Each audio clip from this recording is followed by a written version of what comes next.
Welcome to the Holy Post. The midterm elections were full of surprises. Today we talk about whether or not the pro-life movement has hit a wall and if Republicans are really moving on from Donald Trump. Then new data shows a sharp rise among evangelicals who didn't attend college and who don't attend the church, identifying as Republicans. What does it really mean? And a new book chronicles the rise of Charlie Kirk, Candace Owens, and the rage-fueled conservative youth culture. Then I talk with Christianity Today's Morgan Lee about how the global church thinks about guns and self-defense. It reveals that our perspectives may be more cultural than biblical. All of that, plus why no one accidentally licks a toad. Before we get into all that, couple reminders. Number one, we have new Holy Post merchandise available on our website just in time for the holidays. And if you're not yet a Holy Post supporter, you're missing out on some really fantastic new episodes of Christian Asks and Getting Schooled by Caitlin Chess. All of that's available exclusively for Holy Post Patreon supporters. You can learn more about it and check out the new merch by going to holypost.com. Okay, here is episode 535. Hey there, welcome back to the Holy Post Podcast. This is Phil Vischer. I'm here with Christian Taylor. Hi, Christian. Hey, Phil, how are you today? I'm sick. That's how I am. Oh, no, Yeah. I'm so sorry. I'm probably going back to bed after we record this because no feel good. Thank you for your sacrifice for being here. The show must go on. You know that old show business adage? Yep. The show must go on. If I'd been this sick a little earlier, I might have said, hey, you guys can do one without me. But it was just last night. And I thought, that would be mean to throw it on them the morning of. So Very good. I hope you make it through the show. I dragged myself out of bed, put myself in front of the mic. And it's Skye Jitani. Hi, Skye. Hi, Phil. This is one episode I'm kind of grateful we're doing it remotely. Yeah, thank you. Yeah. You know, they have colds and strep throat going around like crazy right now. Yeah, and various and sundry flu bugs, which I have something like that. Anywho, it's time for the theme song. What's the news that you like the most? Who's your favorite podcast host? If it's breakfast, get your toast. It's Skye and Phil and the Holy Post. Skye and Phil and the Holy Post. And sometimes Christian. So what's everybody been up to? What's going on, Christian? Anything new? It's been a super exciting 2 weeks for us because we've traveled to New York and Atlanta and Washington, D.C., where we had a screening with the French Embassy, which was amazing. But that was all to promote the fact that The Girl Who Wore Freedom has now come out on Amazon and Apple TV and Vudu and just about everywhere but Netflix and Hulu, unfortunately. So you can find it anywhere now. So it's a great thing to do during the month of November for sure, is to watch The Girl Who Wore Freedom. Okay. Congratulations. On iTunes and Amazon, you can go find it. Can you rent it or purchase it? You can rent or purchase. $4.99 to rent, $9.99 to buy. Oh, I'd say that's the best deal going. Thanks, Phil. I would have to agree. Yeah. And Skye, you just got back from California? Yes, I was in California for the last 4 days. Oh yeah, you were having a major powwow to rethink your websites and apps and all your devotional stuff. It went well. It did. It went very well, and we're going to have the new version, at least the first version of the new version, available before the end of the year. So exciting! Wow, that's fast. It is. They're quite a team, and know what they're doing, and they're really fast and excellent. And we have a whole new look coming, and everything should work well. I'm very excited about it. Wow! Oh, I love your one eyebrow raise. Yeah, that's really something. Mm-hmm. I hope you don't have to eat any of those words. I will eat none of them. You just said we'll eat none of those words. Speaking of eating or not eating, or eating adjacent activities, the National Park Service just had to put out an emergency request. Did you hear about the emergency request from the National Park Service? No, but does it have anything to do with covering your picnic baskets and not feeding the bears? No, that's a good one. I heard this one already. Yes, the National Park Service says, please stop licking the psychedelic toads. Please. What? Stop licking the toads. No one It's not good for anyone. Who is licking Psychedelic Toad toad? sounds like a great band name. Yeah. It does. Psychedelic Toad the Wet Sprocket. The National Park Service issued a warning this week to visitors to refrain from licking the large Sonoran desert toad as they try to reach a state of hallucinogenic enlightenment from the potent toxin that the amphibians naturally secrete. Do any of us secrete potent toxins naturally? Yeah. Sometimes I do in the early mornings. Okay, are they saying this because they're having a trouble with people tripping on this substance in the parks, or because it's bad for the toads to be licked? Or both. It is. Okay, let me dive into the story so we all understand what's going on here. This is a great quote from the National Park District that I think we should all live by. As we say with most things you come across in a national park, whether it be a banana slug, unfamiliar mushroom, or a large toad with glowing eyes in the dead of night, please refrain from licking. Can I ask you, What about this biting? is really happening? People are thinking they can Yes. have a psychedelic experience by licking a toad? It is a popular myth that people can get high simply by licking the toads. In fact, it can be dangerous, causing poisonings and even fatalities in humans. But prominent figures, including former boxing champion Mike Tyson, comedian Chelsea Handler, and President Biden's son Hunter Biden, Hunter. He's back in the news. Can't you keep your nose clean? Son Hunter Biden have publicly discussed toad venom therapy or toad venom rituals. And there are some ways where the toxins from certain toads can be used medicinally. But you can't do it just by grabbing one and licking it. You're just getting like picking up one of these toads in a dog's mouth can kill the dog, just so you know, can kill the dog to put the toad in your mouth. So how is the medicinal poison or venom poison, right? Yeah. How is the medicinal poison collected or made? Carefully, Do they have to kill the frog to get it?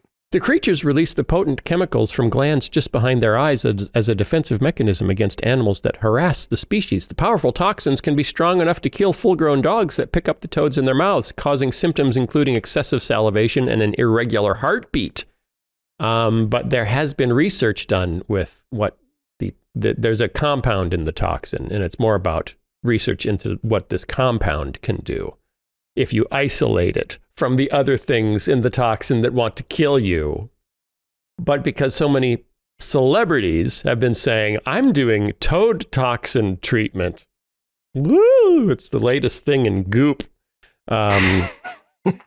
People are just saying, I'm just going to lick one and see what happens. Don't do it. Okay, everybody? It's hard to imagine a worse obituary, right? Like if you're out in the Western desert and you get killed because a rattlesnake bites you, happens. If you fall off of a cliff at the Grand Canyon, it happens. Taking a selfie. Mm-hmm. Right. But if my obituary says he died because he chose to pick up a toad and lick it, that's sad. That's not an honorable way to go. Do you think it's more honorable to take a selfie at the Grand Canyon and stumble backwards off a cliff with your phone? I think they're equal.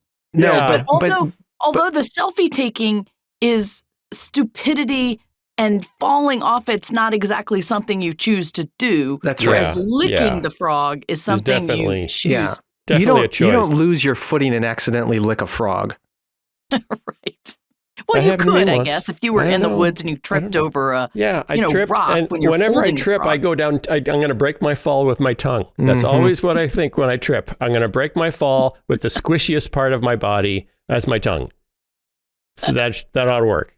Oh, a frog. Uh-oh. Oh, we a need squirrel. an animatic of this one. Yeah, we need an animatic of this one. Somebody get on it. Okay, last week we had the midterm elections, and we recorded the day before the midterm, so we couldn't talk about what happened.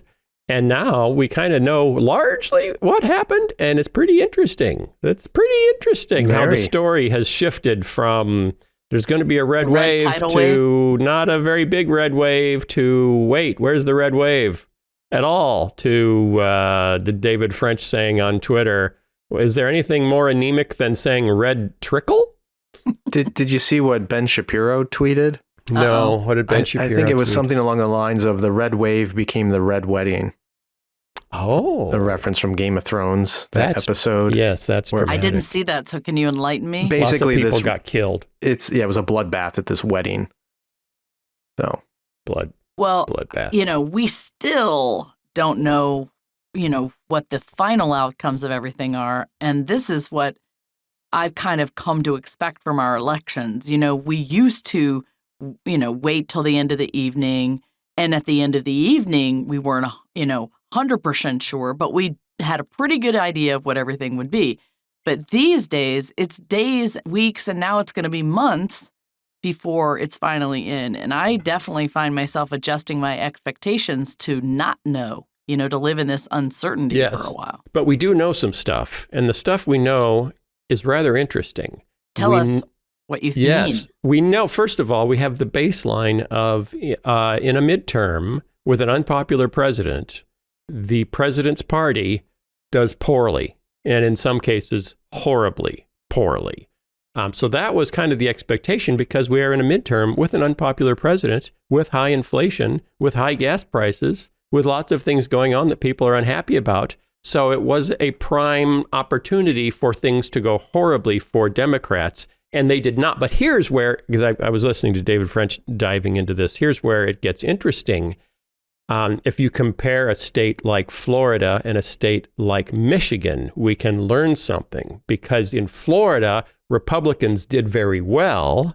In Michigan, Democrats did very well. Both are swing states that theoretically can go either way. And what was the difference? In Michigan, abortion was on the ballot, literally on the ballot. a referendum. A referendum on abortion was on the ballot. And there were also candidates who were stop the steal kind of folks. So in that sense, democracy was on the ballot. So in states where you had abortion on the ballot or democracy on the ballot, Democrats did well. In states where in Florida, neither of those things were on the ballot. There was in fact, Florida has a very moderate, Ron DeSantis has a very moderate position on abortion and isn't trying to do anything more dramatic about abortion, and he won in a landslide. So what it looks like, and this is interesting, most Americans do not want abortion to be banned outright. Yeah, there were 5 states where there were referenda on abortion, and in all 5, the more pro-choice end of the option is what won. So, Right, I mean, some states right. like Vermont and California were obviously going to go for enshrining abortion rights, so that's not surprising. But in other places like Michigan and Kentucky, Right. and earlier in Kansas a couple months ago, every time it's come on, the pro-choice side has won. So here's two things, two interesting things. First of all, and we've known this for years, a supermajority of Americans believe abortion should be restricted in some circumstances, and a supermajority of Americans believe abortion should be allowed in some circumstances. So what happened since the Dobbs decision is a lot of people thought, hey, we can now push this even further and get rid of abortion entirely. And it's pretty clear that the majority of Americans say, no, don't do that. You're going too far. On the flip side, we had some just kind of wackos who were carrying the Trump banner and saying, I need to become the Secretary of State, or I need to become this position so that we can make sure that the Democrats don't, quote unquote, steal the elections and we can overturn the outcome of the election if they do try to do something fishy. And almost all of those people lost. So, and most of the Trump-picked candidates did poorly. So, 2 things rather interesting. America has an opportunity now to be very pro-life, but still wants to be kind of pro-choice. And maybe Republicans are going to be done with Trump. No. Both of you shaking your heads. No No. way. Why? Oh, come on. The New York Post turned on Trump. The Wall Street Journal turned on Trump. Rupert Murdoch turned on Trump. Not It's going to happen. happened before. Here's the problem. People forget that there have been Republican politicos, sort of the thinking class of the Republican Party has never been with Trump. A lot of them left in 2016 when he got the nomination. People like David French and a bunch of others. But there are even those who stayed within the party, and we hear these reports all the time from people in Congress. They don't like the president. They've never liked the president. Or Trump, I mean. They don't want him around. So now you have this disastrous election for the Republicans and for those candidates that were chosen by Trump. And now they're saying we don't want him again. Well, that's never why he was there in the first place. He was there because the Republican base nominated him in 2016. And all these crummy candidates got nominated because of the Republican base. It's what they wanted. And they lost. They lost in a general election, but there's no evidence that the Republican base is shifting away from Trump and Trumpism and MAGAism and Stop the Steal. We won't know that until 2 years from now, when we find out who or less than 2 years, but a year and a half until we see who the nominee really is for the Republican Party. So I think this is a case again where the elites are simply saying what they've been saying for 7 years about Trump. They're just maybe saying it a little bit more loudly, but they're not the ones who made him powerful in the first place. Okay, but don't you get tired of losing at some point? Not Trump, because he doesn't lose, in case you haven't heard No, him. I know, but the people, I mean, he said, if you support me, we will win so much you'll get tired of winning. Yeah, but let's be clear. Trump won the Electoral College in 2016. He did not win the popular vote. Yeah. They lost Congress big time in 2018. He lost again in 2020, and the Democrats got both houses of Congress. He has lost again and again. That could have been just a random accident. But this one more. Now it's a pattern. I've been hearing it since 2015. This is going to be the turning point when they really get rid of Trump. This was a step too far. It was Charlottesville. It was the Russiagate stuff. Yeah. It was calling John McCain a loser for getting captured by the Vietnamese. It's one thing after another. And then it was January 6th. And I thought, if this party is not willing to get rid of this guy after January 6th, there is literally nothing he can do. I truly agree with him that he could go in the middle of New York Avenue and shoot somebody and he would still be voted for. Truly. Right. The calls of Trump's political death and decline have been repeated for 7 years, and he's still there. I'm not convinced he's going away yet. Okay, but what if Ron DeSantis comes out and says, don't you want to be actually winning? Don't you want to be actually winning like I do? I think there's a section that really doesn't. I think they don't care as much about winning as much as they care about being angry. They want something to be pissed about. And Trump gives them that all the time. And even losing in a weird, sick way justifies their anger and outrage and their vitriol. And that's what some people want. I'm not saying that's all Republicans, but there is this segment of the base that wants this persecution complex as a part of their identity. And anyway, we'll see. I'm not convinced. Okay, Can I go back just real quick and just ask you something on the abortion issue in Michigan? Do you think that it isn't just that some Americans want abortion in some instances? Do you think there is a sense of fear that if it is taken to its extreme, that they will begin prosecuting mothers? Well, yeah, that was in like 100 million ads in Illinois this year. He wants to put mothers in jail. You don't want this guy in office. Yeah. So apparently either that was an effective argument or it just seemed like it would be an effective argument. We don't know how much, weight that argument had. I think another piece of this, to Christian's point, is in the era of Roe, which ended with the Dobbs decision in June, the Republicans had a consistent argument, which is, we're the Republican Party. We are in favor of small government, and we think Roe should be overturned so that abortion can be decided by the states. That's consistent with Republican philosophy. Well, now that it is in the states, they're trying to go, in some places, we want to ban it outright. And that message does not fit the Republican philosophy, because when you take it away from the federal government and give it to the states, the next logical thing is to say the state should stay out of it, and it's now an individual choice. But now they're trying to do a 180 and say, no, and even Dr. Oz said this during his debate, like, this decision should be made between a woman, her doctor, and local government officials. That is not the Republican Party stance. So I think the end of Roe, in a weird way, is exposing some hypocrisy on the Republican side and their philosophy of government here. And I think even some of their own people are going, all right, we're fine with overturning Roe, but now you need to shut up because it should be with the states and let us do what we want. Yeah, I do think it's pretty clear that, I've had so many people make the argument to me, well, abortion is the same as slavery. You wouldn't just say slavery is okay in some circumstances, would you? And I think it's pretty clear that the majority of Americans do not see that analogy. Abortion is not the same as slavery.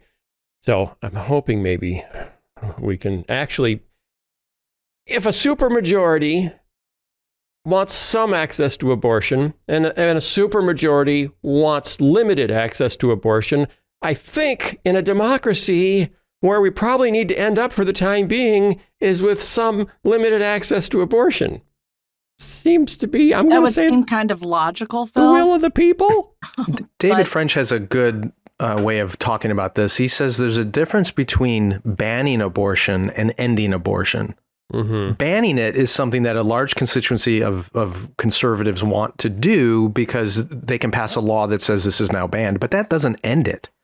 Ending abortion requires more than law. It requires persuasion and care and community engagement and families change and churches involved. And that's a much bigger struggle. And that's where the movement really needs to go at this point, away from just legal solutions toward cultural ones. And that requires persuasion. Right. And that takes a lot more work. It's a lot easier just to get people outraged and say it's like slavery and we need to pass a law, an emancipation proclamation, and be done with it. But that's not what we're called for here. Right. And another point that David French made on a recent podcast was one of his concerns as a pro-life person, an activist for his entire adult life and career, is that now the pro-life movement has become so closely associated with the Republican Party that it can never be more popular than the party is. Right. That the two are so stapled together that their success will rise and fall together. And since there's some crazy people with a whole lot of influence in the Republican Party, that doesn't bode well for the pro-life movement. Along with that, the Democratic Party has also branded itself so pro-choice that people who want some common sense restrictions on abortion don't feel home there either. Right. So, yeah, you're sort of in no man's land. Yeah. Okay. Speaking of rage, here's a new book is out, How America's Conservative Youth Movement Grew a Powerhouse on the Cult of Rage. The book is called Raising Them Right, The Untold Story of America's Ultra-Conservative Youth Movement and Its Plot for Power, by Kyle Spencer. And it centers on two people that I have been bumping into, ever since the George Floyd thing started and I made a race video by accident. People have been saying, yeah, well, here's what Candace Owens says. What do you say about that? Or here's what Charlie Kirk says. What do you say about that? And so this book documents the rise of Charlie Kirk, the founder of Turning Point USA, and talk show host Candace Owens, and how those two personalities are growing their influence on this new culture of conservative, angry Republican youth. And he starts out by saying, younger Americans we know are a lot more liberal than older Americans. Polls tells us that. But over the past decade, Republicans, aided in large part by major white evangelical donors, have invested heavily in building a well-organized conservative youth movement. And this movement is largely founded on aggression, being really loud, being really angry, and being somewhat incendiary. Both Kirk and Owens became fixtures of former President Trump's inner orbit. Later, they backed Trump's big lie efforts, becoming the shock troops for the post-election misinformation campaign. Turning Point USA sent 350 people to Trump's speech at the Ellipse on January 6th. Both Kirk and Owens, and this is where I think it's worth talking about, both Kirk and Owens grew up Christian and have publicly and vocally embraced an evangelical identity. So the conservative youth movement is also highly associated with evangelicalism.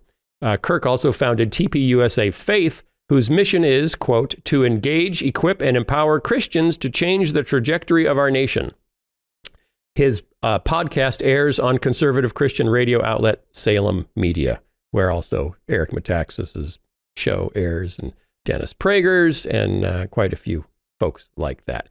So the author said he started poking around with this because he was on college campuses and he was noticing that there were more and more young gun rights advocates who were setting up tables on college campuses. And he would ask them, who's behind this? They'd say they were doing it on their own, but he didn't believe them. So he dug into it and discovered that the NRA and the Gun Owners of America were pumping millions of dollars onto college campuses for pro-gun activism. And then found other links to groups that were, against climate change policies and other conservative policies were also filtering millions of dollars onto college campuses for young, angry conservative activists. Another thing that I didn't even know about, this was interesting, that a lot of these people have gone through the Leadership Institute. Did you know about the Leadership Institute? Yes, I had friends that attended. Okay. Skye, did you know about the Leadership Institute? I don't know. It's an awfully generic name. It's very generic. The Leadership Institute was founded by Morton C. Blackwell in 1979. It offers classes in leadership for conservatives. More than 16,000 people have gone through some of their classes. Would you like to hear some of their alumni, Skye? Yes. I can't wait. Besides they say almost everyone who works for Charlie Kirk has gone through Leadership Institute programs. Grover Norquist, Jim Jordan. I had dinner with him once. Did you? Yeah. Jim, he's why I couldn't vote Republican after a certain point. Had a hard time voting Republican single-handedly because of Grover Norquist. Jim Jordan, Ralph Reed, Mitch McConnell, Dan Crenshaw, Mike Pence. Yep. All of those. What's the goal of the Leadership Institute? The Institute, here's what it says on their website. The Institute strives to produce a new generation of public policy leaders unwavering in their commitment to free enterprise, limited government, strong national defense, and traditional values. In 1979 is when it started. Do you know what their slogan is? And this is interesting. The slogan of the Leadership Institute, or this is a quote from Morton C. Blackwell. You owe it to your philosophy to learn how to win. Interesting. What good is it to have a philosophy if you don't know how to win? It sounds very Machiavellian. It's a little Machiavellian, and it's why so many of the graduates and so many of the people that are now in Charlie Kirk's orbit or Candace Owens' orbit believe in kind of a take no prisoners, no holds barred style of, taking back our culture is so important that we need to do it no matter the cost. I would like to believe that if I were part of any kind of significant organization or movement that had a motto or mission statement or something like that, that I could take those words and imagine them in the mouth of Jesus and not cringe. That's interesting. And I can't imagine any scenario in which Jesus says you owe it to your philosophy, or you owe it to the gospel. You owe it to me. To me? Yeah, to Jesus always says, win. You owe it to me to learn how to win. Learn how to win. Right. It doesn't sound like that would come from somebody hanging on a cross. I agree with you, Skye. I have a question for you, Phil, because I'm actually, hearkening back to my days at Catholic University in Washington, D.C., where I was a young Republican. Around the time of Ralph Reed, this is where a lot of people I knew did go to the Leadership Institute. And back in the day, what I recall is we would go to events where we would, cheer on Republican causes. We would talk about platform issues of the day. We would organize to do a March for Life. We would, we would get to know people. We would get jobs on Capitol Hill and hopefully begin to learn how to work in government, right? But I want to know how this money is flooding into campuses, because as far as I know, we were kind of all on our own. There wasn't like big money funding anything we were doing. So clearly somewhere that has changed along the way. You and didn't what have is the right that money connections. Actually doing, that is like forming these minds? Well, they're funding events like the TPUSA events that are like frat parties for young conservatives. Conservative youth conferences are rowdy, raucous events where you find wine corks in the bathrooms and drunk 20-somethings at the pool. They're Lollapalooza festivals for the right. The energy is very intense. They would go and the kids that attend would get into these long lines to meet Rudolph Giuliani or Dinesh D'Souza. They lionize these people. These speakers are like ministers. They get the room crazy. There's something between concerts and revivals. Interesting. It's an alternative gospel. It's the gospel of Christian nationalism. Yeah. Well, and what's interesting to me is I look at my own kids, right, who have a very conservative bent, who are listening to, lots of these young conservative voices like Ben Shapiro. And I'm watching how they are reaching out to this age group. Recently they've added a young woman to their staff at the Daily Wire, and I forget her name, unfortunately, but she's hilariously funny. And so everybody is drawn to her little TikToks and the funny things she says and her memes that are put out. And it draws in, like Josh, who's 21, sophomore in college, he's watching these things and he's loving them just like he watches entertainment on TikTok or YouTube. And so it's mind shaping, I believe. They start with the humor and different things like that, and kind of people start watching that. And it is a way to form their minds that's pretty powerful. Now, the question is, I'm sure the Democrats are doing the same thing. Wouldn't you think? Well, yeah, that's what late night TV is for. What Saturday Night Live is for. But it's funny because most of the Democratic mockery comes from old media. You said? Yes. Saturday Night Live, Stephen Colbert. It's the people television. It's the people that put on a suit and go to a TV studio in Burbank with a live studio audience. Those are the ones that are mocking the right. The ones that are mocking the left, because they didn't have access to those studios and those channels, have all built their own channels. And unfortunately, those channels are completely without constraints. So you get the Alex Joneses and, all the crazy prophets that are prophesying Trump and China and North Korea. So it's just because the mainstream media was so left-leaning, it created a Wild West stampede when new media came in, and we just have a complete free-for-all where there's even less, commitment to facts or commitment to follow-up. So it's a weird, So what your son was bumping into was the new media of the right. And not sitting up late to watch Colbert complain about Mitch McConnell. They don't watch TV at all. It's all streaming and podcasts. Yeah. They listen to a lot of podcasts, and they're listening to YouTube and TikTok and Discord and Twitch.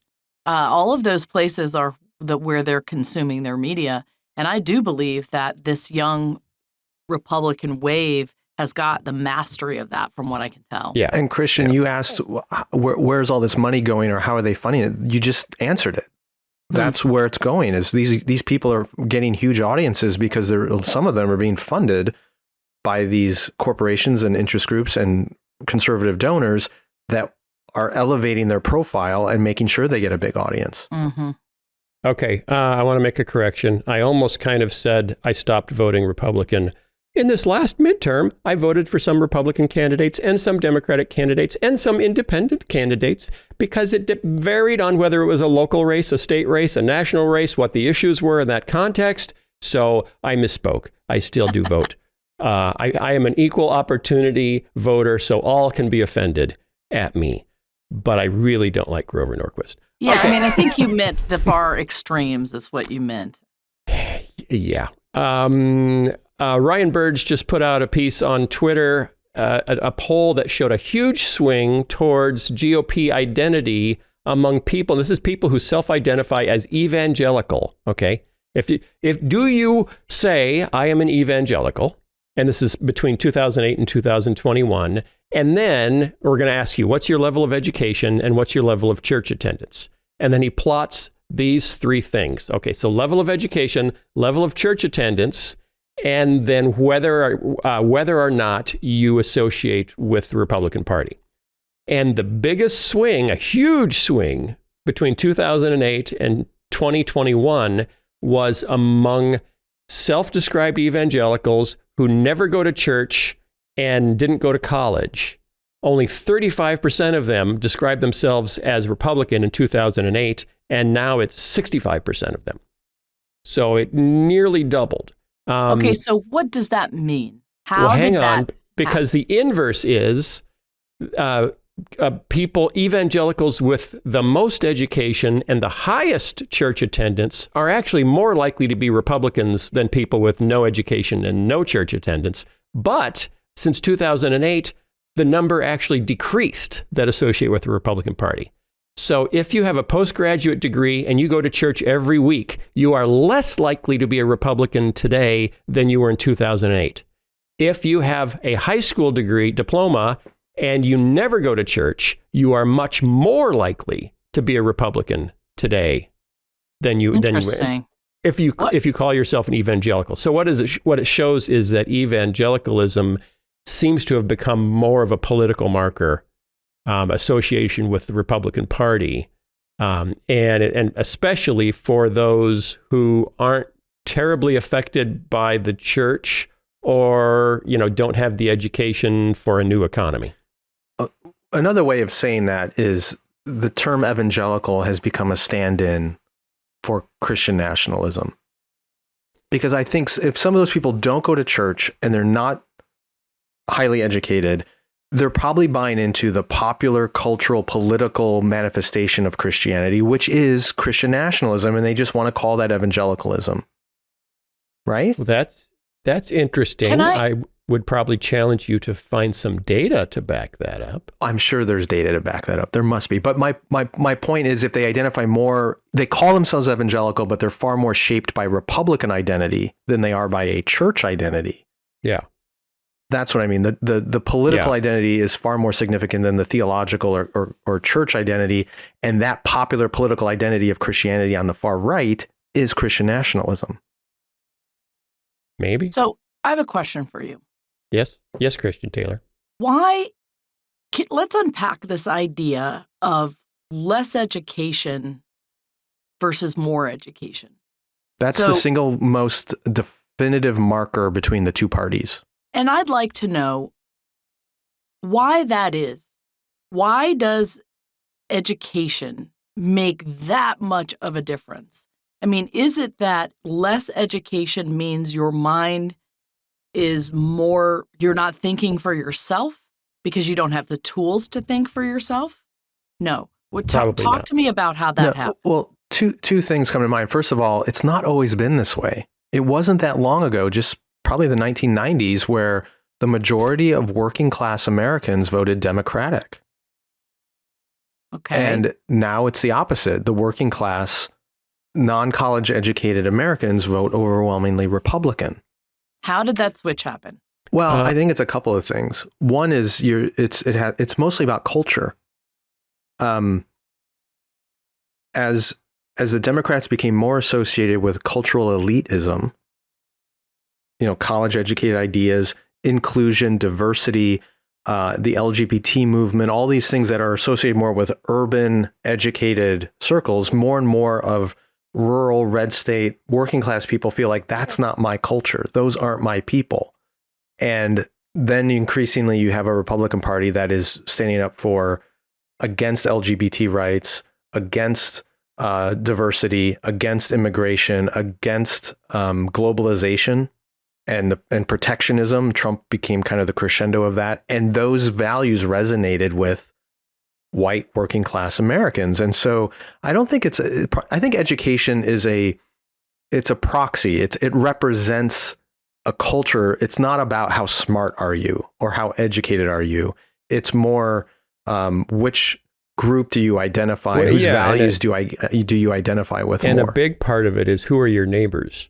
Because if you have a postgraduate degree, you're probably living in an area with other people with postgraduate degrees because that's where the jobs are. And you're probably in an area that's more blue than red because that's where those jobs are, whether you're a professor at a big university or whether you're in a big city, working in a research hospital or working in a law firm. So people with postgraduate degrees tend to cluster together, and people without them tend to cluster together. And that's the splitting of America into, those people that globalism works for and those people that globalism works against. And then you get someone like Trump who says, I am going to smite the globalists in your name. No one will fight for you but me. And that's where everybody says, I think the Democratic Party has left me. They don't care about a coal miner in West Virginia. They only care about those hipsters and Black Lives Matter activists in New York City. And this all happened at the same time that you see a massive decline in unions. Unions used to be the centerpiece of the Democratic Party. And unions were populated, of course, with blue collar, middle class or working class Americans. That was the Democrats' base of operation. But as unions have declined and membership has declined, the Democratic Party has gone more and more to the elite globalists, and all those formerly people who would have been in unions are going, well, who represents us? It's not the Democrats anymore. And the Republicans swept in not through unions, but through churches and through other cultural movements. Well, what you're saying is kind of discouraging, actually, because I don't see what the real solution is, because those things are not going to change. I mean, do you know what I'm saying? Like, Phil, I think your point is really, really right. That's a strong reality. And I don't see that changing anytime soon. We're always going to have this, educated group of people that are working in the settings like you're describing, and other people working on farms out in the middle of nowhere. So I don't see how we come together given that reality. Well, that'll be the subject of next week's podcast. Skye's going to go work on that. He's going to come back. He's going to present something, How to Reunite America and Make It Great Again by Skye Jitani. I don't see him writing that anytime soon. Well, no, you have to put the whole part together. How to reunite and make great. RUMAGA. We're going to call it RUMAGA. RUMAGA, yes, which is a lovely artisanal lettuce. Okay, we got a guest. It's a good guest. It's Morgan. Yeah, we're talking about what the global church thinks about guns. Ooh, I don't know. I bet they love them because it's all actually the Christians really, I know love guns. It's really a fascinating exploration and the different views that Christians have in different parts of the world based on their circumstances. It illuminates the fact that our views are so culturally dependent. It's really interesting. So we got a good interview. Thank you all for supporting us on Patreon. If you have ideas about how to bring America back together so that we're not just divided up into our little tribes throwing rocks at each other, send it to us and we'll publicize it next week or the week after that. Okay? Thanks, everybody. Have a good week. See you next time. The Holy Post podcast is supported by listeners like you. This episode is also sponsored by Faithful Counseling. In my 50-plus years on this earth, life has thrown me more than a few curveballs. The loss of a dream, rough spots in relationships, challenges in parenting. Even though friends and family and strangers on Facebook are always ready with advice, my wife Lisa and I have found it tremendously helpful to sit down with a professional therapist. And you can too. When it's time to talk to someone who can help, Faithful Counseling will assess your needs and match you with your own licensed professional therapist who is also a follower of Jesus. It's more affordable than traditional offline counseling, and financial aid is available. Send a message to your counselor at any time, plus schedule weekly video or phone sessions. We all need to talk to someone sometimes, and Faithful Counseling can help. Visit faithfulcounseling.com/holypost and get the professional, faith-based counseling that you deserve. They've even got a special offer for Holy Post listeners. Right now, you can get 10% off your first month at faithfulcounseling.com/holypost. Thanks again to Faithful Counseling for sponsoring this episode. And now, back to the show. We've talked about America's gun culture a number of times on this podcast. We've had David French on where I've debated him about what we should do about gun violence in the U.S., with he and I taking somewhat different perspectives. But in all these conversations, our focus has been primarily on the American gun culture and what the American church thinks about it. But of course, gun violence, self-defense, it's not just an American question, it's a global question, and it's one that churches and church leaders throughout the world have been wrestling with.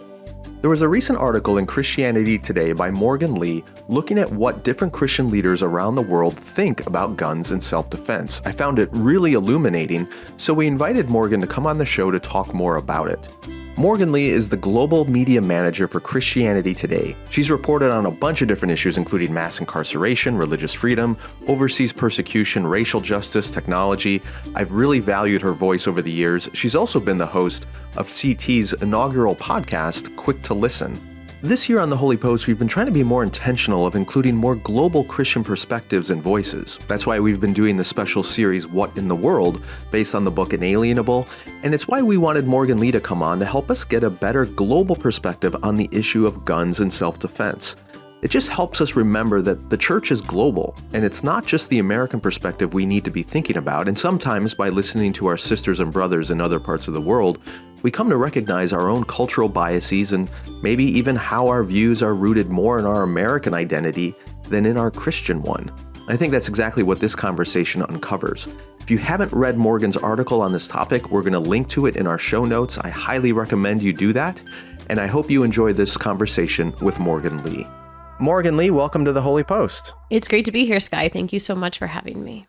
Yeah, so you are with Christianity Today. We were just talking about the fact that our time there overlapped by probably something like a year, although I don't think ever met one another when we were at CT together. You've been there since 2014, but you have a pretty cool gig going now because you don't have to be in that awful building in Carroll Stream, Illinois. Tell everybody where you are coming in from. I live in Hawaii, and specifically, I live about a 7-minute bike ride from the beach. I don't know, how much do you want me to make listeners jealous? You know, I know this is going to come out in the middle of the winter. Yeah, well, I don't know where all of our listeners are. I'm sure there's some in Hawaii with you. So I will just say one of the best things and one of the hardest things. You know, we want to give some people some perspective about stuff. One of the best things is just the fact that I would say that we have a high degree of weather privilege, which is just not thinking about the weather. So I one time tried to plan an outdoor birthday party when I lived in Chicago, and my birthday's at the end of April, and it was 35 degrees and hailing when that happened. So needless to say, the outdoor birthday party did not transpire. Whereas this year, I tried to plan a camping birthday party, again, at the end of April, and it was fine. I never thought once that maybe, you know, there might be some inclement storm that might disrupt that. So truly, that is one of the wonderful things about Hawaii. One of the things that is not wonderful, though, for people's perspective, is just the fact that, like, it's 5 hours in a plane / 7 hours if you add all the airport situations to get anywhere. That is true. Minimum. You are pretty isolated out there. Although some people love the changing of the seasons. Other people think it's overrated. I'm confused about what season it is because I'm outside Chicago, as you know, and it's like 70 degrees today and it's November. So I don't know. I have to check the weather all the time. Okay, we're not here to talk about the weather or even the joys of living in Hawaii. We're here to talk about gun violence. Yippee. You do a lot of reporting for CT on the international front, and you put together an article that came out on October 10th, which caught my attention. It's titled, Should Christians Own Guns for Self-Defense? A Global Snapshot. And we will definitely link to this in the show notes. It's well worth the time to read. This is a little different because it's not just a lengthy report on what's going on globally with church, but you compile responses from different Christian leaders in different countries about their perspective on guns. And the reason this caught my attention, first of all, there's a diversity of opinions, which we'll get into, but we often think about gun violence as just a uniquely American problem. And with mass shootings and other events that occur and the political fights around this and the Second Amendment, we think it's just the US. And of course, we're part of a global church, and Christians from around the world also have views on this. But to begin with, at the top of the article, you do highlight the white evangelical American perspective on guns. And you point out that there was a survey, I forget who did it, Pew, that finds white evangelicals are the American faith group most likely to own a gun. 41% of them do. And they're by far the most likely to say that they feel safer because of their gun. 77%.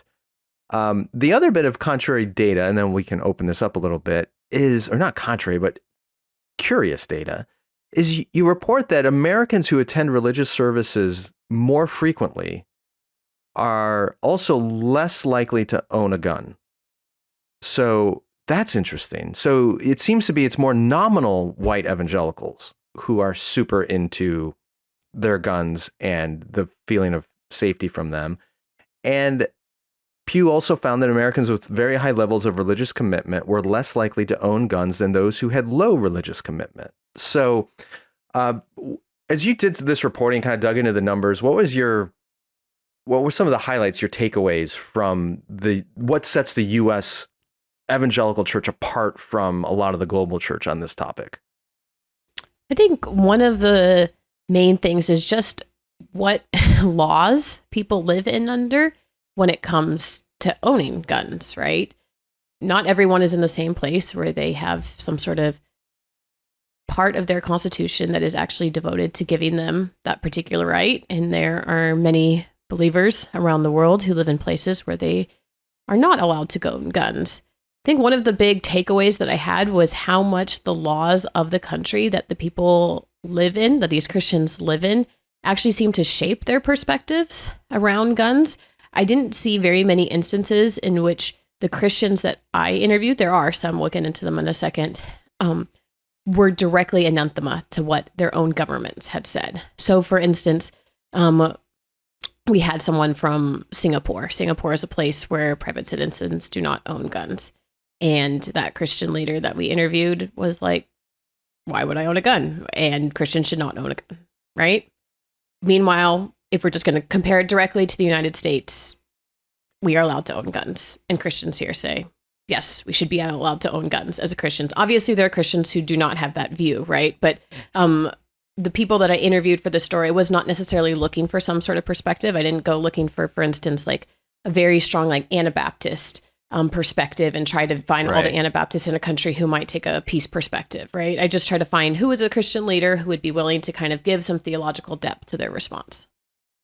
Okay, that brings up a topic or an issue that I've been curious about, which is the rhetoric you often hear in the white evangelical church that is, at least from the part that is pro-gun, is not merely that this is my Second Amendment constitutional right, but they want to make the argument that this is my God-given right to self-defense, and therefore a gun it's a Christian almost duty, some people would argue, to be armed for your protection and the protection of others.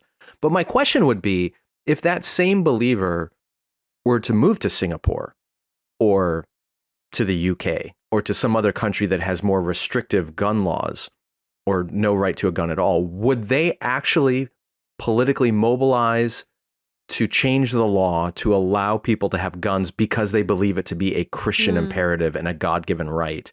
Or would they be willing to admit, actually, this is more of an American thing? It's not necessarily a Christian thing.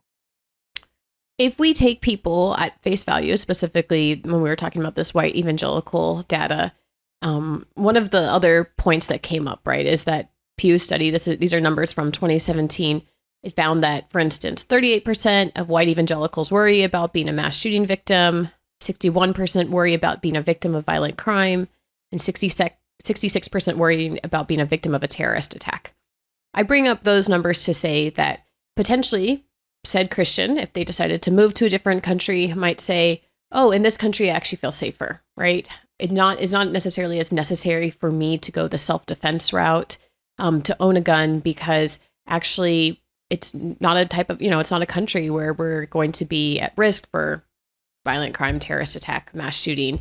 And when, again, this data was done in 2017, I think we were a lot closer to some more recent terrorist attacks, depending on how you define terrorism. I recognize that, whether it's domestic or global, right? But regardless, that was in people's minds when they're answering this type of question. So I don't know if someone's fear perception might change and thus their rationale for whether or not. We had this Christian from Nigeria, right? His name is Steve Dangana. And Steve had this line where he said, the level of increased violence in our communities has assumed worrisome dimensions today. The recklessness with which innocent lives are killed on a daily basis by individuals with no conscience leaves questions in the hearts of many Christians on the ethical challenges of gun ownership. And I flag what Steve said because Steve was, he answers his question according to the context that he's living in Nigeria, right? So I think that's relevant to this. Yeah, that's an excellent point. It's a theme that I picked up as I was reading through these different Christian leaders. There were a number of them, one from, I think, South Korea, another from Switzerland, another from Australia. And they brought up the fact that it's the government's job to make society safe. It's not the individual's job. And they live in countries and in places where there is very low gun violence, and they feel relatively safe. Singapore, you mentioned, it's a very, very safe society. And in those safe societies where the government is functioning and keeping people safe, individual Christians, they basically dismiss the idea of, why on earth would I have a gun? Why would I need one? Why do I have to protect myself? The government's made a safe environment for us. Versus places like Nigeria, and you could argue here in the United States, where people feel like the government is not doing its job. The government is not keeping me safe. Therefore, I have to take matters into my own hands. So this quickly moves from a question of what's a Christian theology around self-defense and guns, and it becomes, what's a Christian theology in the role of government? And that seems rife with challenges, cultural and historic as well. What do you, I don't know if you have a thought on this, but what do you say to those who argue the problem is not that America has too many guns, it's that we have a government that's failing to keep us safe? Well, it's definitely a theology that we've internalized and has had huge repercussions.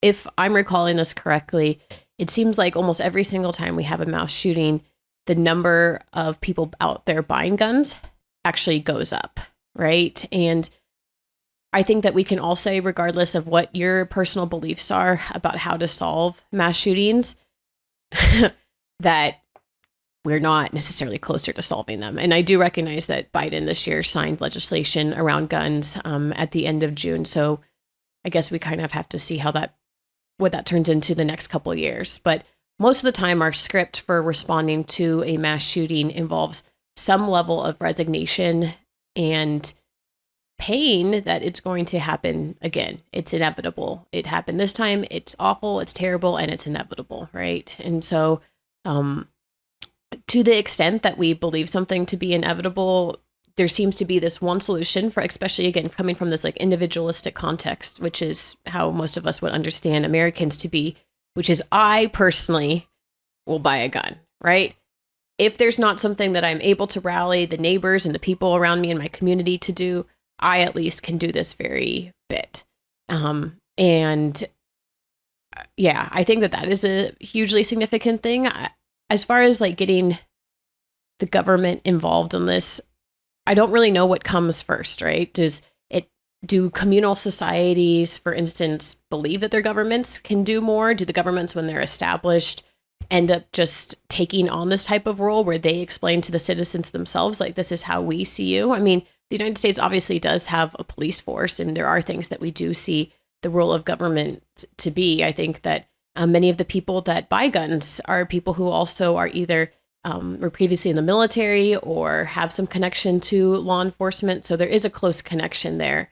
But a lot of this is really related, I think, to cynicism and jadedness on the part of how we see our government. Yeah, it is. It seems like a uniquely American, especially on the conservative end of the spectrum, American point of view, which is, I don't trust the government to keep me safe. I don't want to give the government the power to take away guns, which might make me safe. It's my constitutional or God-given right to own a gun for my own safety.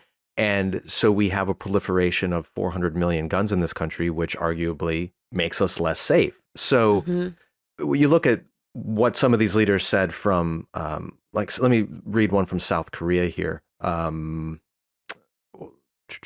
Kim Suk, I cannot pronounce that name. Sungkyum? Sungkyum. Sungkyum? Is that how you say it? In my opinion, it's not advisable to own a gun for personal safety. Personal safety issues, this is so interesting. It's so not American. Personal safety issues are an area that the nation should take on. Just the language there, personal safety, is something that the nation is responsible for. And then she quotes Romans 13:4. For it is, speaking of the government, for it is a servant of God to you for good. But if you do what is evil, be afraid, for it does not bear the sword for nothing. For it is a servant of God, an avenger who brings wrath on those who practice evil.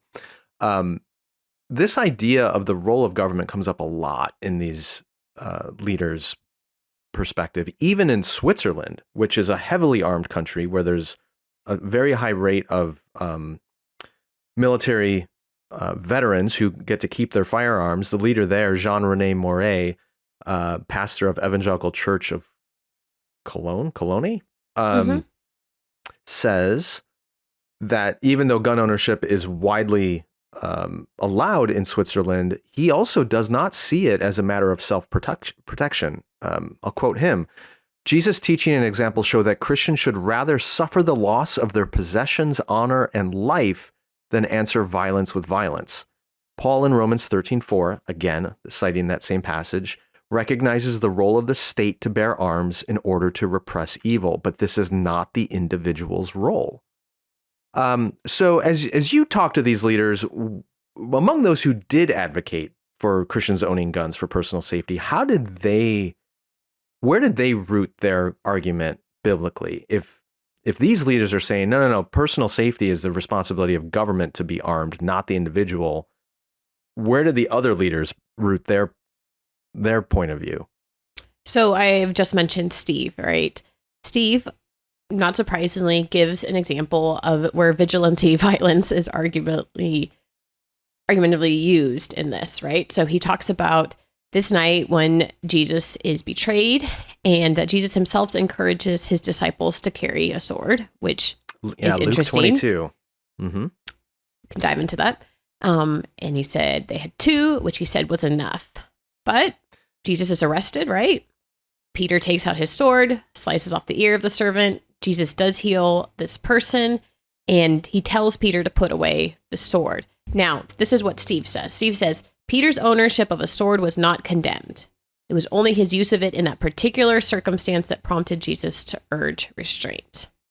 So that is the particular way that Steve uses this passage, or that Steve talks about, when people might be able to use their sword. I do think it's interesting that he talks about how Jesus said to bring a sword, even though we know that Jesus had some awareness of what was going to be transpiring that particular evening and happening. The other passage, okay, go ahead.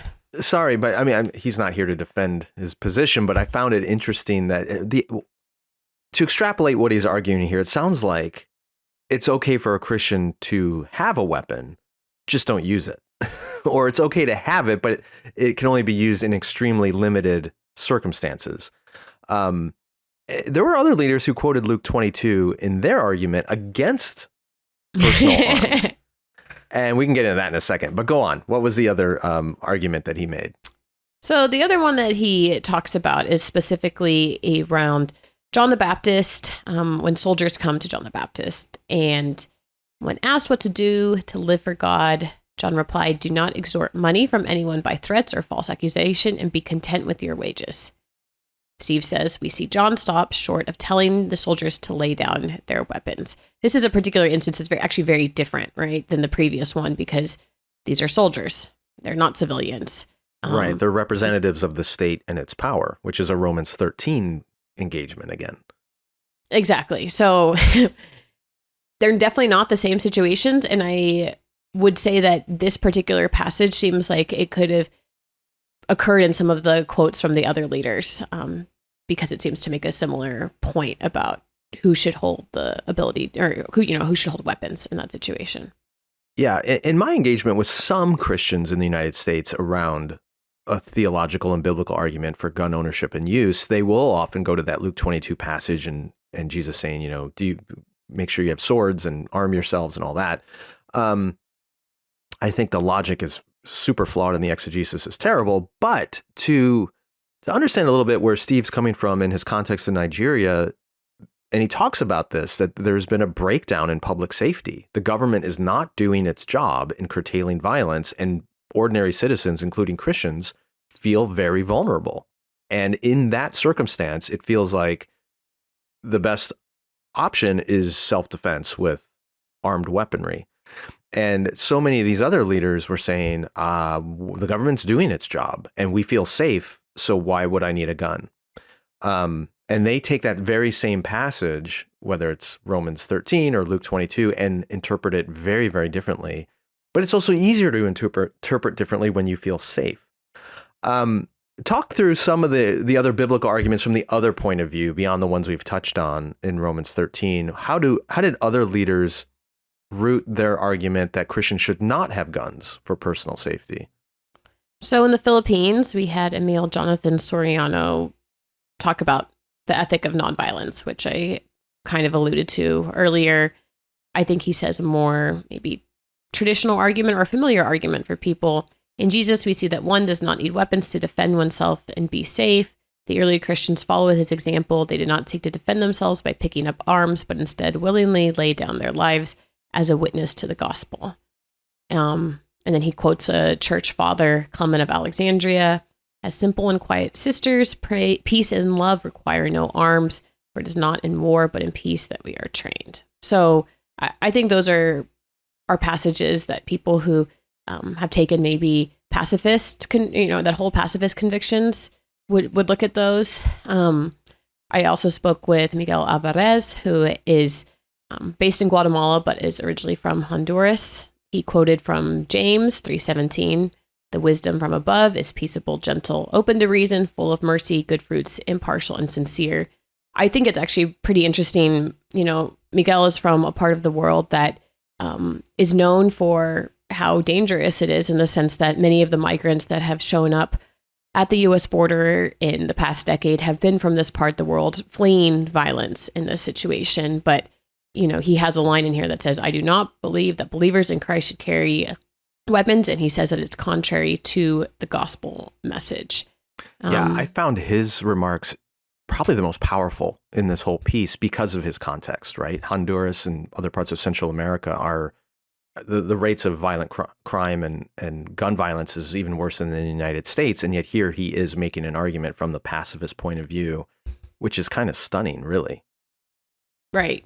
If I was going to do this story again or do another version of the story, I do think it would have been interesting to select maybe the countries in the world that Christians face the most intense persecution and ask them what they believe about this particular thing. Just going back to Steve really quickly, we know that Nigeria is one of the most dangerous places for Christians in the world, and that's not equally felt across the country. Nigeria is a country of around 2 million people, and not every Christian there is scared that when they walk into their church on Sunday that something's going to happen, right? But there are relatively routinely gruesome and horrifying attacks that happen at Christian churches on Sunday mornings that leave many people dead.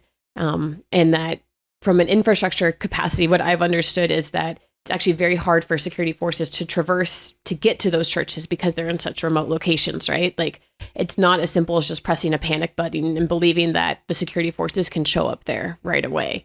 They have to often go places that may not have great roads, that may not have a local police force standing by, and that may calculate that differently. I would love to follow up with Miguel to ask him, where he might draw the line, right? I mean, is he saying that, how does he think of a theology of risk, and how does that factor into that? Does he end up taking more precautions?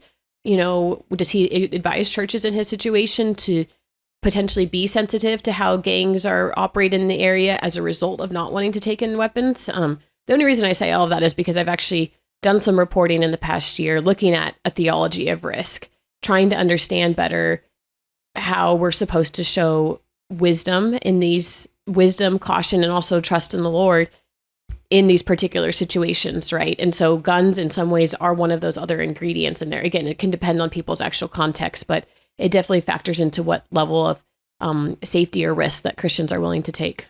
Well, one thing he said, which is pretty black and white, Miguel says, quote, "Every believer who carries weapons obviously doubts the spiritual power that is in him or her," end quote. I mean, he seems pretty clear on his point of view that this is an absolute no-no for a believer because it's a sign of lack of faith and trust. I probably wouldn't be as absolute about it as he is, but the fact that he states it living in a part of the world that is far more dangerous than where I live is really, it makes me stop and I need to pay attention to this person because he seems to have some moral and spiritual credibility here that we need to pay attention to. Toward the end of the piece, you quote, is it Edric Singh? It's his last name is spelled SNG. I want to buy a vowel here, and I'm not sure how to pronounce it. It's probably Ing. From Singapore. Sing. Yeah. Is it Ing, even though it's SNG? Sing. Probably Sing. Probably have more experience with. Okay. Oh. Edric. We'll call him Edric. Singapore, as you said earlier, very strict gun laws, strict laws in general, but an incredibly safe society. He says this: "It is foolish to be defenseless in a hostile world where everyone else is." Sorry, I need to start over because he framed it as a question. Is it foolish to be defenseless in a hostile world where everyone else is carrying a weapon? By man's reckoning, probably. But would it be any wiser in God's reckoning to hold a weapon that can so easily take the life of another, even in self-defense? Why imagine the life of one, you or your family, be worth more than that of another? If the world is armed, must we therefore follow, or would that just make us like the world? Again, he's calling out the idea of self-defense as conformity to the world rather than trust in God. Okay, so taking a step back then from all, and we didn't even hit all of them, but we touched on some of the major themes here. It feels to me like a big factor in all of this is how dangerous is the society in which you live, and how effective is your government at actually creating a safe environment. And where there's a lot of danger and a failure of the government, there seems to be an increased openness to Christians being armed for self-defense. Is that what you've picked up as well? I would say for the folks that are on here, I completely agree. I do think for Americans, there is something about the fact that, you know, the Second Amendment is part of our Bill of Rights. It's part of a founding document that we have, that knowing how many Americans identify closely with some element of an important document, be it the Constitution, the Bill of Rights, or the Declaration of Independence. I imagine if I had included a Christian response in here, and obviously we know there'd be many different types of Christian responses that could have fit into this article from an American perspective, but I would not have been surprised to hear someone talk about American identity in some way, in a way that I actually did not hear a lot of people mention any type of national identity or myth when they gave their answers. Well, and that's really critical here, because I mean, there's many parts of the Constitution that I value greatly as an American, but as a Christian, Scripture comes before the Constitution. But it feels like so much of our debate within the church in the United States about guns and their role has nothing to do with Scripture, it has everything to do with the Constitution. And isn't that part of the problem, that we have essentially exalted and deified the Second Amendment in a way that our sisters and brothers around the world who don't live under the Second Amendment are just looking at Scripture? And there's diversity in their point of view too, but it doesn't seem to be as contentious as it is here in the United States. Right. And I guess it depends on how you view those documents, to what extent you see them almost as Christian documents. I mean, I've been in different Christian spaces over my time as a believer, which is basically my entire life, where I've almost sensed a strong sense of Christian reverence, right? Or a sense that these documents as well are divinely inspired, or that there's some way in which God is making God's self known through these things. And if that's kind of how you view that, I don't think it's a hard leap to jump on. Now, obviously, it's not a conclusion that may feel natural, again, for Christians who are not outside of an American context to see those things. But I can imagine you feeling like, wow, I trust the founding fathers for what I believe to be their Christian faith, even though we know many of them were not actually Christians whatsoever. You know, they were either deists or had other types of heretical beliefs. Seeing them in some sort of light where you look to them for spiritual guidance, you look at the documents for spiritual guidance, and so you're in your head, you're not actually making some weird jump for all of these things. You're just following this larger myth that we have. Right. And man, again, there's a place to revere some of the founding documents of this country and the wisdom that they contain. But ultimately, as a Christian whose allegiance is first and foremost to Christ, I want to read the Constitution through the lens of Jesus, not see Jesus through the lens of the Constitution. And reading these leaders from around the world helps me perhaps see better where I'm falling into an American bias rather than a Christian one. And that's part of the reason I'm grateful you were here. In recent years, I've noticed that CT has increased its commitment to international reporting. and bringing us perspectives from sisters and brothers in other parts of the world. You are on the front lines of that at CT and the work you're doing. Really, really grateful for it. And I hope you'll come back again on the show as you do more reporting in ways that can open the eyes of the American church to perhaps see things through a biblical lens with the help of those around the world. Morgan, thank you so much for being here. It's great to talk to you. Thanks for engaging in the article this way. The Holy Post podcast is a production of Holy Post Media. Production assistance by Julie Betcher. Editing by Jason Rugg. Help us create more thoughtful Christian media by supporting us at patreon.com/Holy Post. Also, be sure to leave a review on iTunes so more people can discover thoughtful Christian commentary, plus ukulele, and occasional butt news. Visit holypost.com for show notes, news stories, Holy Post merchandise, and much more.